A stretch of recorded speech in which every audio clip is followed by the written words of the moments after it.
నమస్కారం city morning bulletin కు స్వాగతం. ముందుగా ముఖ్యాంశాలు. ఇకపై 108, 104 సేవలకు సింగిల్ సర్వీస్ ప్రొవైడర్ అధికారులను ఆదేశించిన సీఎం చంద్రబాబు.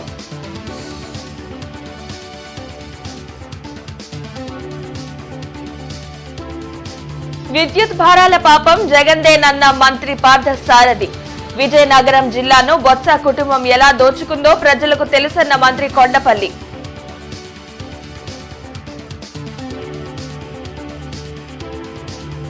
భారతదేశ ఆర్థిక వ్యవస్థ దశ దిశలను మార్చిన వ్యక్తి మాజీ ప్రధాని మన్మోహన్ సింగ్. టీడీపీ కేంద్ర కార్యాలయంలో నేతల ఘన నివాళులు.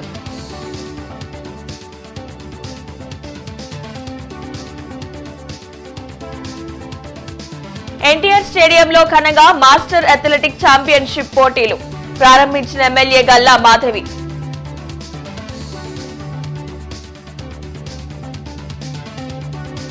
కార్పొరేషన్ కౌన్సిల్ హాల్లో మాజీ ప్రధాని మన్మోహన్ సింగ్ సంతాప సభ. ఆర్థిక సంస్కరణలతో దేశాన్ని ప్రగతి బాట పట్టించారు ఎమ్మెల్యే రామాంజనేయులు వ్యాఖ్య. ప్రతి మండలంలో జన ఔషధ స్టోర్స్ ఏర్పాటు చేయాలని అధికారులను ముఖ్యమంత్రి చంద్రబాబు ఆదేశించారు. ఉండవల్లిలోని తన క్యాంప్ కార్యాలయంలో వైద్య ఆరోగ్య శాఖపై సీఎం చంద్రబాబు సమీక్షించారు. మంత్రి సత్యకుమార్తో పాటు ఇతర ఉన్నతాధికారులు పాల్గొన్నారు. ఎన్టీఆర్ వైద్య సేవ ట్రస్ట్ ద్వారా అందిస్తున్న వైద్య సేవలను ఆరోగ్య బీమా విధానంలోకి మార్చడం వల్ల ప్రజలకు ఇంకా మేలు జరిగే అవకాశం ఉంటుందని చంద్రబాబు సూచించారు. 108, 104 సేవల కోసం కొత్త అంబులెన్స్లను కొనుగోలు చేయాలని అధికారులను ఆదేశించారు. ఇకపై 108, 104 సేవలకు సింగిల్ సర్వీస్ ప్రొవైడర్ను ఏర్పాటు చేయాలని నిర్ణయించారు. గత 5 ఏళ్లలో విద్యుత్ ఉత్పత్తి సంస్థలను నిర్వీర్యం చేసిన జగన్ తన తప్పులను కప్పిపుచ్చుకునేందుకే రాష్ట్ర వ్యాప్తంగా ధర్నాలు చేశారని మంత్రి పార్థసారథి మండిపడ్డారు. మంగళగిరిలోని టీడీపీ కేంద్ర కార్యాలయంలో మంత్రి పార్థసారథి మీడియాతో మాట్లాడారు. విద్యుత్ వ్యవస్థను వైసీపీ ప్రభుత్వం భ్రష్టు పట్టించిందని విమర్శించారు. స్వార్థంతో తమ వారికి ప్రజాధనాన్ని దోచిపెట్టాలనే లక్ష్యంతో జగన్ తన పాలనను సాగించారని మంత్రి ఆరోపించారు. కూటమి ప్రభుత్వం అధికారంలోకి వచ్చాక చిన్నాభిన్నమైన వ్యవస్థలను సీఎం చంద్రబాబు గాడిలో పెడుతున్నారన్న పార్థసారథి విద్యుత్ భారాల పాపం జగన్దేనని స్పష్టం చేశారు. కేవలం జగన్ అవినీతి, అదేవిధంగా కక్ష సాధింపు చర్యల మూలంగానే ఈ విద్యుత్ వ్యవస్థకి ఈ దుస్థితి పట్టిందని చెప్పేసి నేను మనవి చేస్తా ఉన్నాను. 5 సంవత్సరాల గత ప్రభుత్వ పరిపాలనలో 10 సార్లు విద్యుత్ ఛార్జీలు పెంచి దాదాపు 32,000 కోట్ల రూపాయల భారాన్ని ప్రజల మీద వేసిన విషయాన్ని మరి ఈరోజు ఒకసారి జ్ఞాపకం చేసుకోవాల్సిన అవసరం ఉంది, ప్రత్యేకంగా వైఎస్ఆర్ కాంగ్రెస్ పార్టీ నాయకులని చెప్పేసి మనం చేస్తాను. మైలవరం సోలార్ ప్లాంట్లపై దాడి చేసి ఏదో కొంప మునిగిపోయింది, నేనేదో ఉద్ధరించేస్తాను అని ప్రజలకి కల్లబొల్లి మాటలు చెప్పి అసెంబ్లీని పక్కదోవ పట్టించే విధంగా మాట్లాడి 7,000 మెగావాట్లకి ఉన్న అగ్రిమెంట్లని రద్దు చేసి ప్రపంచం అంతా కూడా ముక్కును వేలేసుకునే విధంగా చేశారు. టీడీపీ నాయకత్వాన్ని బలహీనపరచాలని వైఎస్ఆర్ కాంగ్రెస్ పార్టీ దుష్ప్రచారం చేస్తుందని మంత్రి కొండపల్లి శ్రీనివాస్ మండిపడ్డారు. మంగళగిరిలోని టీడీపీ కేంద్ర కార్యాలయంలో కొండపల్లి శ్రీనివాస్ మీడియాతో మాట్లాడారు. ఉత్తరాంధ్రలో వైసీపీ బలహీనపడడంతో ఆ పార్టీ నేతలు కొత్త డ్రామాలకు తెరతీస్తున్నారని విమర్శించారు. తాను బొత్సాను కాకా పట్టానంటూ సోషల్ మీడియాలో తప్పుడు ప్రచారం చేస్తున్నారని ధ్వజమెత్తారు. విజయనగరం జిల్లాను బొత్స కుటుంబం ఏ విధంగా దోచుకుందో ప్రజలకు తెలుసని మంత్రి కొండపల్లి అన్నారు. ఈరోజు ఉత్తరాంధ్ర జిల్లాల్లో మంచి వాతావరణం, కుటుంబ పరిపాలన నుంచి కూటమి పరిపాలనలోకి వచ్చాం. మీరు చూసుకుంటే గడిచిన 20 సంవత్సరాల్లో కుటుంబ పరిపాలనని పెద్ద ఎత్తున వాళ్ళు ప్రోత్సహించి విజయనగరం జిల్లాలో పెద్ద ఎత్తున వాళ్ళ తాలూకా కుటుంబ సభ్యులే ఒక్కొక్క కాన్స్టిట్యున్సీ తీసుకొని వాళ్ళు నిలబడడం కానీ, లేకపోతే వాళ్ళ తాలూకా మనిషి నిలబట్టి పూర్తి స్థాయిలో భూదందాలు అవ్వచ్చు, లేకపోతే ఇసుక దందాలు అవ్వచ్చు, లేకపోతే లిక్కర్ దందాలు అవ్వచ్చు, పూర్తి స్థాయిలో వాళ్ళు కుటుంబ పరిపాలన చేసిన తరుణంలో ఈరోజు ప్రజానికం, విజయనగరం జిల్లాలో ప్రజానికం అందరూ కూడా ఏకమై ఈరోజు మొత్తం వాళ్ళెవరిని కూడా గెలిపించకుండా కూటమి ప్రభుత్వం నిలబెట్టిన క్యాండిడేట్స్ని ఈరోజు ఏకతాటిగా గెలిపించిన ఈ క్రమంలో మీరు ఆలోచన చేస్తే వాళ్ళ తాలూకా పరిపాలన, వాళ్ళ తాలూకా లీడర్షిప్ని పూర్తిగా నిర్వీర్యం చేసే క్రమం మొదలైందని చెప్పుకోవాలి. దాన్ని తట్టుకోలేక ఈరోజు ప్రతిపక్ష మీడియాలు వాళ్ళని బలపరచడానికి ఈరోజు మమ్మల్ని బలహీన చేసే ప్రయత్నం చేస్తున్నారు తప్పించి ఇక్కడ ఉన్నటువంటి సత్యం ఎటువంటిది లేదని నేను చెప్పగలను. మాజీ ప్రధాని మన్మోహన్ సింగ్ మృతితో దేశంను గొప్ప ఆర్థిక సంస్కర్తను కోల్పోయిందని టీడీపీ నేతలు అన్నారు. మంగళగిరిలోని టీడీపీ కేంద్ర కార్యాలయంలో మాజీ ప్రధాని మన్మోహన్ సింగ్ చిత్రపటానికి పూలమాలలు వేసి ఘన నివాళులర్పించారు. మంత్రి ఆనం రామనారాయణ రెడ్డితో పాటు పల్లా శ్రీనివాస్, అశోక్ బాబు, వల్ల రామయ్య, టీడీ జనార్దన్, ఇతర నాయకులు పాల్గొన్నారు. మన్మోహన్ సింగ్ దూరదృష్టితో ఆర్థిక సంస్కరణలను తీసుకొచ్చారని మంత్రి ఆనం అన్నారు. బంగారాన్ని తాకట్టు పెట్టి అప్పులు తెచ్చుకునే పరిస్థితి నుంచి బంగారాన్ని కొనుగోలు చేసే స్థాయికి భారతదేశాన్ని తీసుకొచ్చిన వ్యక్తి మన్మోహన్ అని కొనియాడారు. ఒకనాడు భారతదేశం తన దగ్గర ఉన్నటువంటి బంగారాన్ని ఇతర దేశాల ముందు, ప్రపంచ బ్యాంకు ముందు తాకట్టు పెట్టి అప్పు తెచ్చుకునేటువంటి పరిస్థితి నుంచి ఈరోజు ఉన్నటువంటి భారతదేశం బంగారం ఎప్పుడు కావాలంటే అప్పుడు కొనుగోలు చేసేటువంటి శక్తికి ఎదిగింది అంటే దానికి ఈ దేశంలో చెప్పగలిగినటువంటి వ్యక్తుల్లో నాటి ప్రధానమంత్రి శ్రీ పివి నరసింహారావు గారు, వారి క్యాబినెట్లో పనిచేసినటువంటి ఆర్థిక శాఖ మంత్రిగా పనిచేసి తర్వాత ఈ దేశానికి 10 సంవత్సరాలు ప్రధానమంత్రిగా చేసిన శ్రీ మన్మోహన్ సింగ్ గారి గురించి చెప్పుకోవాలి. మేము చదువుకున్న రోజుల్లో, స్కూల్లో చదువుకున్న రోజుల్లో ఒక ఫోన్ కోసం అప్లై చేస్తే 2 సంవత్సరాలు మాకు వెయిటింగ్ లిస్ట్ ఉంది. ఒక ల్యాండ్ లైన్ అప్లై చేసుకుంటే 2 సంవత్సరాలు వెయిటింగ్ లిస్ట్. ఒక ట్రంక్ కాల్ చేయాలంటే అంటే ఎక్కడికైనా సరే మనం ఇతర రాష్ట్రాలకు, ఇతర జిల్లాలకు చేయాలా లేకపోతే ఇతర రాష్ట్రాలకు చేయాలన్నా సరే ట్రంక్ కాల్ కోసం 2 గంటలు 3 గంటలు వెయిట్ చేసేటువంటి పరిస్థితి లేదు.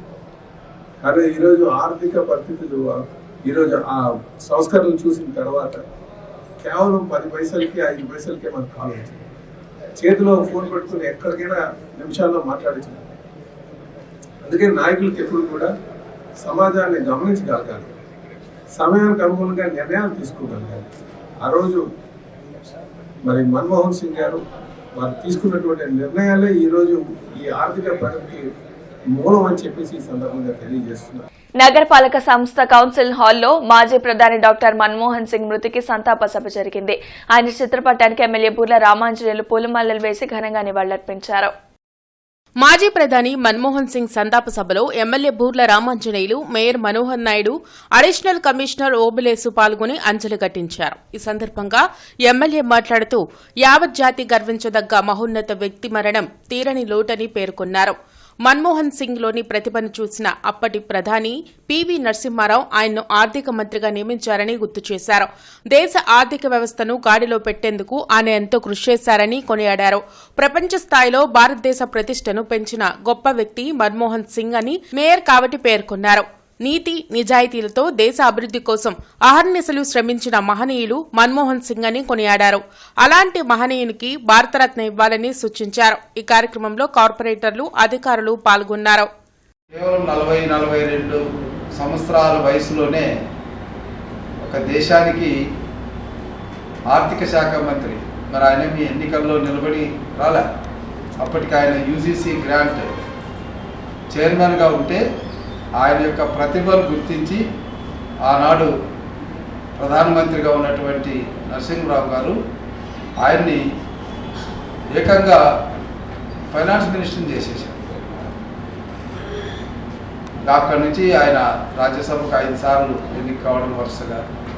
ఆయన ప్రతిభను మనం చూసాం. ప్రధానమంత్రిగా కూడా 2 పర్యాలు ఈ దేశానికి పనిచేశారు.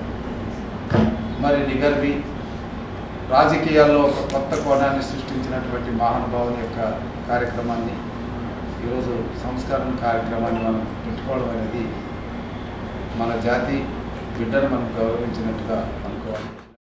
మరి సుమారు 10 సంవత్సరాల పాటు యూపీఏ ప్రభుత్వంలో 10 సంవత్సరాల పాటు ప్రధానమంత్రిగా, గతంలో ఆర్థిక మంత్రిగా దేశంలోనే ఆర్థిక వ్యవస్థని, ప్రపంచ దేశాలకు దీటుగా ఆర్థిక వ్యవస్థని ముందుకు తీసుకొచ్చినటువంటి మహనీయుల్లో ప్రప్రదమైనటువంటి వ్యక్తి మన్మోహన్ సింగ్ గారు అని చెప్పేసి కూడా నేను చెప్తా ఉన్నా.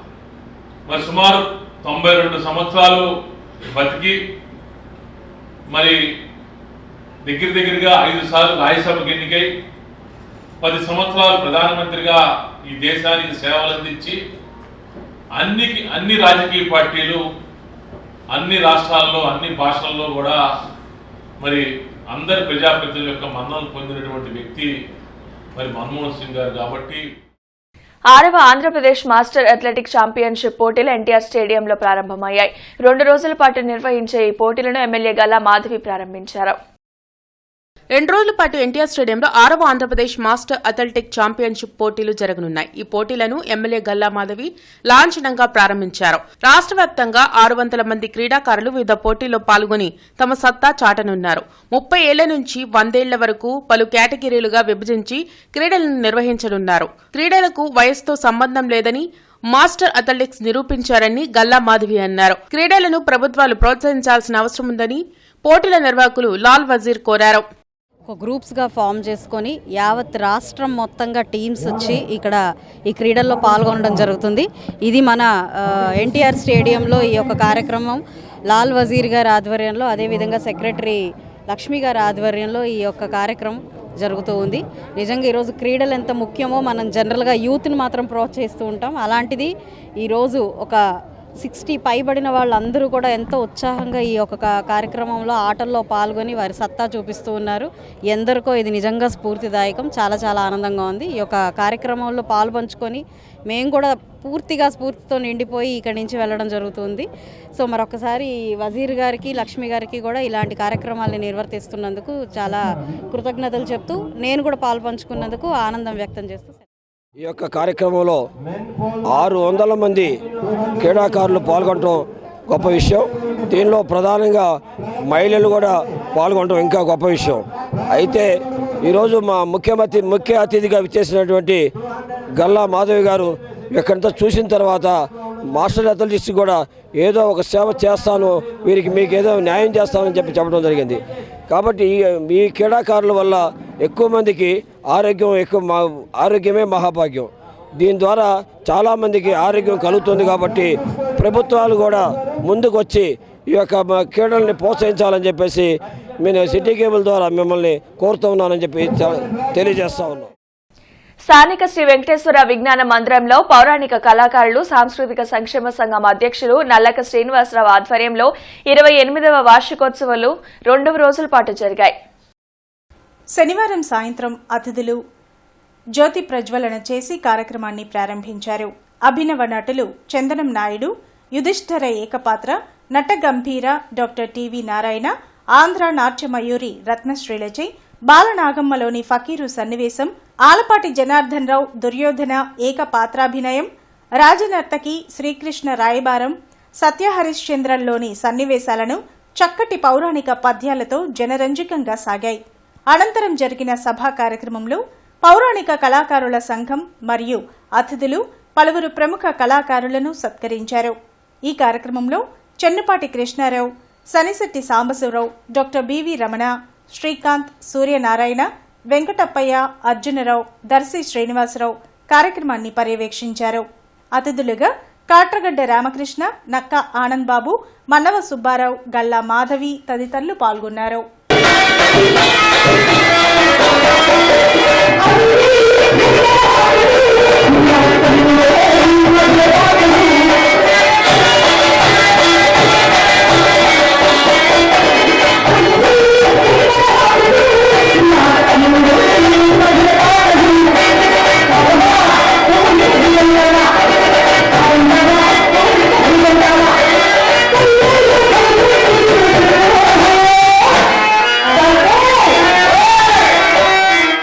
ఈరోజు ఎవరున్నారు నాకు పేర్లు గుర్తులేదు, కానీ ఆ రోజున డివి సుబ్బారావు గారు, అదేవిధంగా కేవీ రెడ్డి గారు, చేమకుర్తి నాగేశ్వరరావు గారు, బండారు రామారావు గారు, అనేక మంది, కొన్ని పేర్లు మర్చిపోయారు, గుర్తుండకపోవచ్చు. కానీ పెద్ద ఆర్టిస్టులు, సినిమా యాక్టర్ల కంటే వాళ్ళకి ఎక్కువ క్రేజ్ ఉండేది.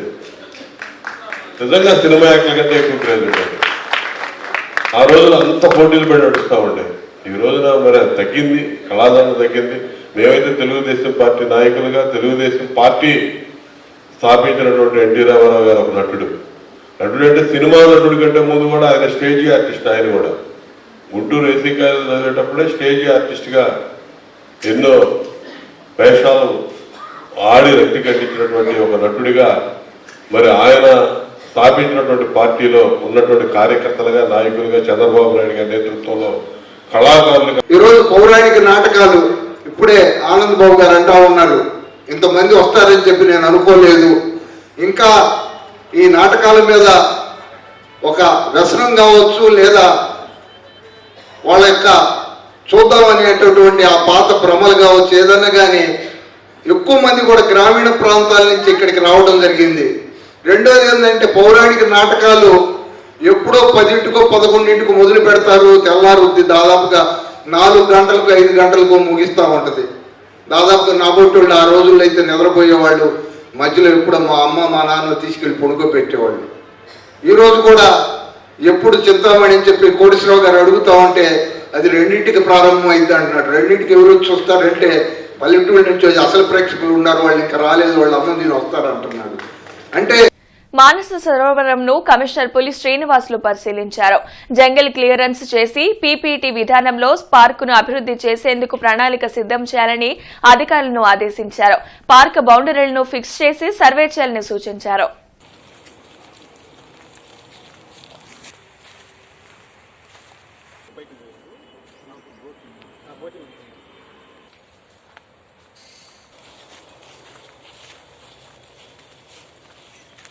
జగన్మోహన్ రెడ్డి పెంచిన విద్యుత్ ఛార్జీలపై మరలా వారే ధర్నాలు చేయడం సిగ్గుచేటని టీడీపీ జిల్లా అధ్యక్షులు తెనాలి శ్రావణ్ కుమార్ ధ్వజమెత్తారు. జిల్లా టీడీపీ కార్యాలయంలో జరిగిన మీడియా సమావేశంలో ఎమ్మెల్యే తెనాలి శ్రావణ్ కుమార్ వైసీపీపై నిప్పులు చెరిగారు. జగన్ ప్రభుత్వం చేసిన తప్పిదాల వల్లనే కరెంటు బిల్లులు పెరిగాయని మండిపడ్డారు. జగన్ చాతగానితనం వల్ల 1,29,500 కోట్ల విద్యుత్ భారం వినియోగదారులపై పడిందని వెల్లడించారు.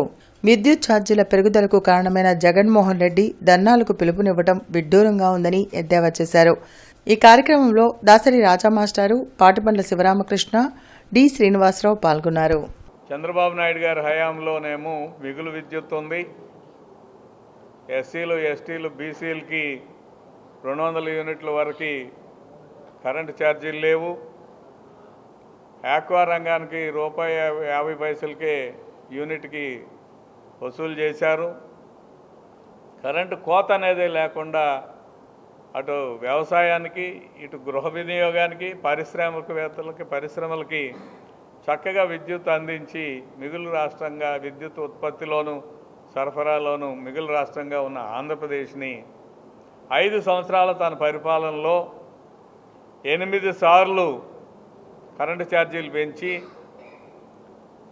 మరలా పెంచినా కూడా నాణ్యమైన కరెంటు ఇవ్వలేక ఈ రోజు క్రోసూరు మండలం దొడ్లేరులో మెగా జాబ్ మేళా నిర్వహించనున్నట్లు ఎమ్మెల్యే భాష్యం ప్రవీణ్ తెలిపారు. నిరుద్యోగ యువతకు ఉద్యోగ అవకాశాల లక్ష్యంగా ఈ జాబ్ మేళాలను చేపడుతున్నట్లు వివరించారు. 35 కంపెనీలు ఈ మేళాలో పాల్గొంటాయని వివరించారు. 10th నుంచి పీజీ వరకు చదివిన నిరుద్యోగులు ఈ అవకాశాన్ని సద్వినియోగం చేసుకోవాలని సూచించారు. పెదకూరుపాడు నియోజకవర్గంలో ఎలక్షన్ టైంలో నేను తిరుగుతున్నప్పుడు ఎంతో మంది నిరుద్యోగ యువతని నేను గుర్తించడం జరిగింది.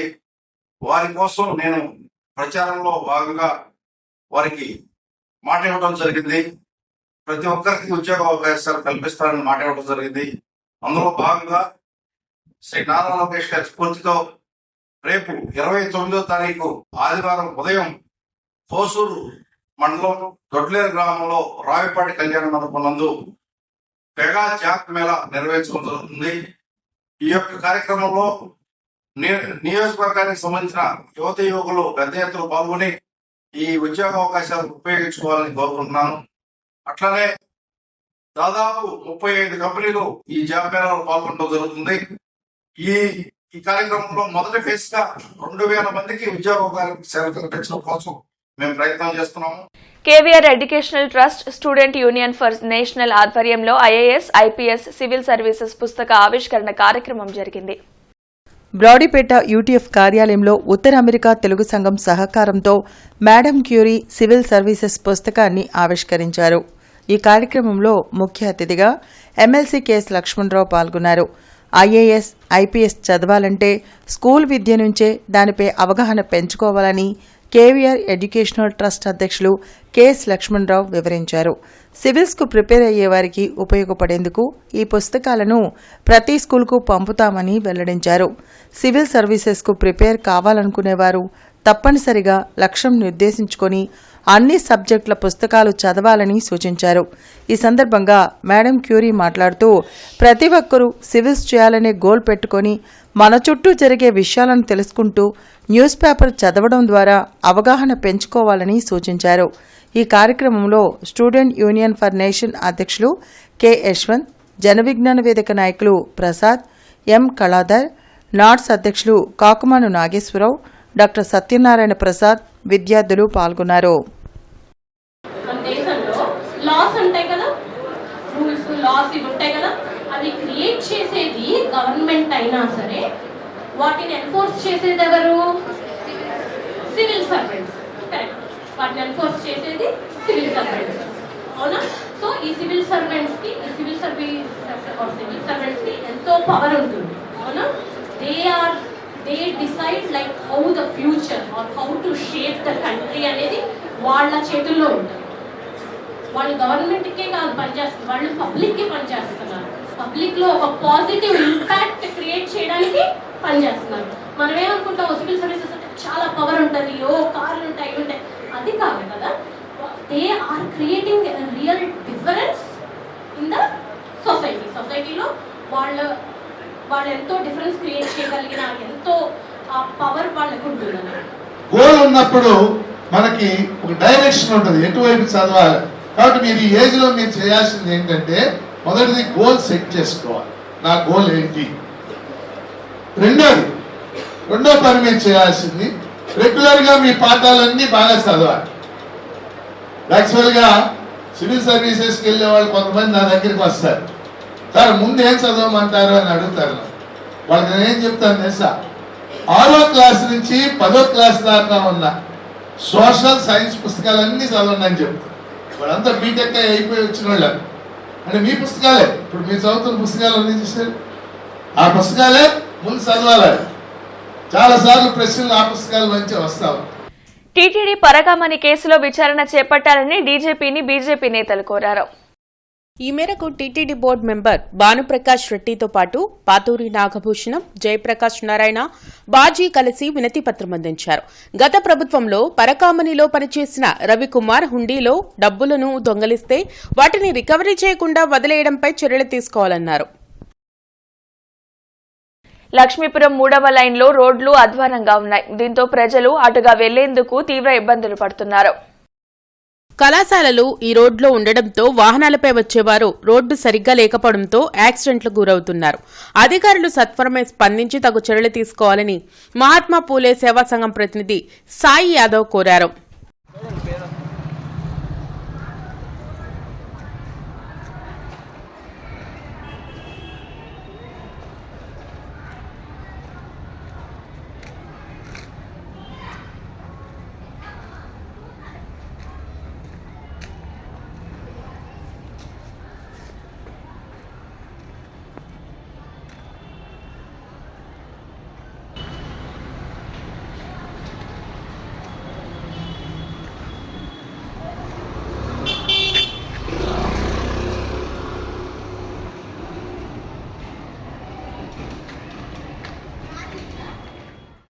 కామ్రేడ్ ఎన్వి నరసింహారావు సంస్మరణ సదస్సు గుంటూరులో జరిగింది. రాడిపేట సిపిఎం కార్యాలయంలో గుంటూరు జిల్లా పౌర హక్కుల సంఘం అధ్యక్షులు ఎన్వి నరసింహారావు సంస్మరణ సదస్సు జరిగింది. ఈ సందర్భంగా పౌర హక్కుల నాయకులు ప్రొఫెసర్ హరగోపాల్ మాట్లాడుతూ నరసింహారావు విద్యార్థి దశలోనే ఎస్ఎఫ్ఐ విద్యార్థి సంఘంలో సభ్యుడిగా పనిచేశారని గుర్తు చేశారు. సుమారు 18 ఏళ్ల పాటు ఏపీ ఎన్జీఓ సంఘంలో క్రియాశీలక పాత్ర పోషించారని అన్నారు.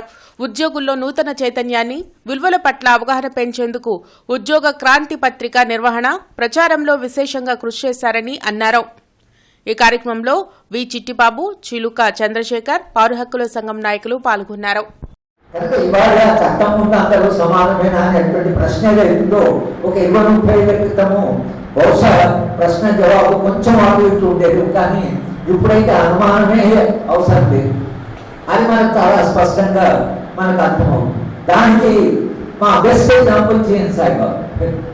తక్కువ అంతా సమానమైన అనడానికి ఇంకా మనం వేరే ఎగ్జాంపుల్ ఏమొస్తారు. మనకు దగ్గరగా ఉంది, మనతో పనిచేసిన వాడు, మన మధ్యాహ్నం పనిచేసినటువంటి సాయిబాబా ఏ న్యాయం జరిగిందో, లేదా వాళ్ళ భీమా కోరిగాం కేసులో 15-16 మంది మన స్నేహితులు మనతో పనిచేసిన వాళ్ళు, వాళ్ళ జీవితంలో నిజాయితీ కలిగిన వాళ్ళు, నిబద్ధతతో జీవించిన వాళ్ళు, వాళ్ళందరికీ సమాజం గౌరవించేవాళ్ళు, వాళ్ళందరి వాళ్ళ ఒక శిక్ష అనుభవిస్తున్నారు. ఎందుకు అనుభవిస్తున్నారు అని చెప్పి కృష్ణా గుంటూరు జిల్లాల పీడీఎఫ్ ఎమ్మెల్సీ అభ్యర్థి కెఎస్ లక్ష్మణరావు ఆత్మీయ సమావేశం డిసెంబర్ 29న ఎన్జీఓ కళ్యాణ మండపంలో జరగనుంది.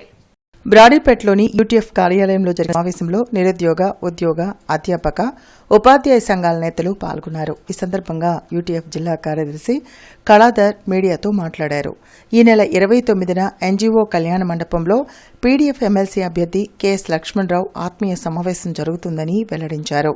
ఈ సమావేశంలో ఆయన అభ్యర్థిత్వాన్ని బలపరిచే ప్రతి ఒక్కరూ పాల్గొని జయప్రదం చేయాలని కోరారు. ఉద్యోగ, ఉపాధ్యాయ సంఘాల కోసం ఎన్నోసార్లు పోరాటాలు చేసి అండగా లక్ష్మణరావు నిలిచారని, అలాంటి వ్యక్తిని గెలిపించుకోవాలని పిలుపునిచ్చారు. అనంతరం ఆత్మీయ సమావేశం పోస్టర్ను ఆవిష్కరించారు. ఈ కార్యక్రమంలో దండా లక్ష్మీనారాయణ, సలీం, ఈమని అప్పారావు తదితరులు పాల్గొన్నారు. పీడీఎఫ్ అభ్యర్థి కెఎస్ లక్ష్మణరావు గారి ఆత్మీయ సమావేశం ఎల్లుండి అంటే 29వ తేదీన మధ్యాహ్నం 3 గంటలకి ఎన్జీఓ కళ్యాణ మండపంలో జరుగుతుంది. మరి ఉద్యోగులు, ఉపాధ్యాయులు, నిరుద్యోగులు, వివిధ ప్రజా సంఘాలు, పెన్షనర్లు పెద్ద ఎత్తున కూడా ఈ సమావేశానికి హాజరు కాకపోతున్నారు. కాబట్టి అందరూ కూడా ఈ సమావేశంలో పాల్గొని ఈ కార్యక్రమాన్ని విజయవంతం చేయాలని, ఇలా ఉన్నటువంటి పరిస్థితుల్లో ప్రజల యొక్క వాయిస్ని మండలిలో వినిపించేదానికి సరైనటువంటి వ్యక్తులు లేనటువంటి పరిస్థితిగా ఉంది. మరి 2007 నుంచి కూడా సమాజంలో ఉన్నటువంటి అనేక సమస్యల మీద పూర్తి అవగాహన కలిగినటువంటి వ్యక్తిగా లక్ష్మణరావు గారు ఉన్నారు. ఈపాటికే వారు ఏ విధమైనటువంటి ప్రజాసేవలో ఉన్నారనేది అందరికీ తెలిసిన విషయమే. మరి వారి అభ్యర్థిత్వాన్ని బలపరిచేవారు అందరూ కూడా రేపు పెద్ద ఎత్తున ఈ సదస్సులో పాల్గొనాలని చెప్పి ఈ వార్తలు ఇంతటితో సమాప్తం. నమస్కారం.